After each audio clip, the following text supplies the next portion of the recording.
və biz bu vahidlərə cümlədə cümlə üzvləri deyirik. Dilimizdə cümlə üzvlərimiz hansılardır? İki qrupa bölünür. Bir, baş üzvlər, bir də ikinci dərəcəli üzvlər. Baş üzvlər iki dənədir, mübtəda və xəbər.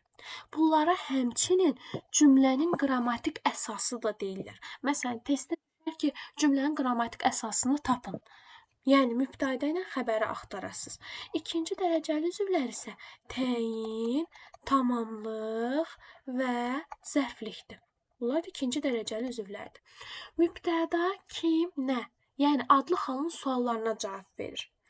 Xəbəri mübtədaya aid hərəkət və yaxud da hökmü izah edir. Nə edir, kimdir, necədir, nəçidir?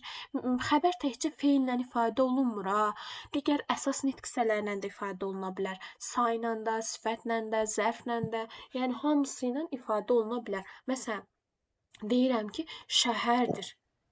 Nədir? Haradır? Şəhərdir. Görürsən, ismin sualına cavab verdi. Hara? Bərdə.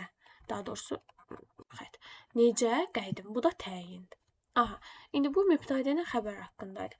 İkinci dərəcəli üzvlər isə cümləni daha da genişləndirən üzvlərdir. Daha da genişləndirir, daha da ətraflı məlumat verir. Məsəl üçün, tamamlıq varlığı, işin icra edəni bildirir. Zərflik, məsəl üçün, harada baş verir, nə zaman baş verir, necə baş verir, yerini bildirir. Bunlar zərfliklərdir. Sonra bir də təyin isə əşyanı izah edir. Məsəl üçün, gəlin burada sizə B variantında izah verim. Məsələn, idmançıdır. Kim? Toğrul. İndi sənə izah edir hansı Toğrul? Qohumun Toğrul da ola bilər, qonşumuz da. Qonşumuz, bax, bu oldu təyin. Necə idmançıdır? Yaxşı. Bax, bu da oldu təyin. İzah elədi da, pisdirmi, yaxşıdırmı?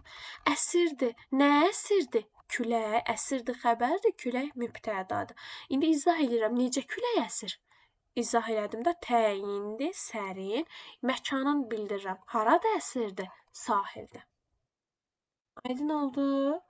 Bir də istər frazeoloji birləşmələr, istərsə də digər söz birləşmələri, onlar da cümlə üzvü kimi çıxış eləyə bilərlər.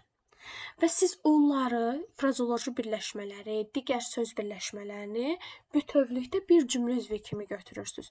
Məsələn, burada ağacın budaqları söz birləşməsidir, düzdürmü? İndi mən bunu bütöv götürürəm. Əyilmişdi nə? Ağacın budaqları. Ağacın budaqları burada mübtəda vəzifəsindədir.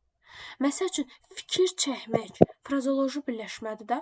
Burada hansı vəzifədə nə edirdi? Fikir çəkirdi. Burada xəbər vəzifəsindədir. Oldu.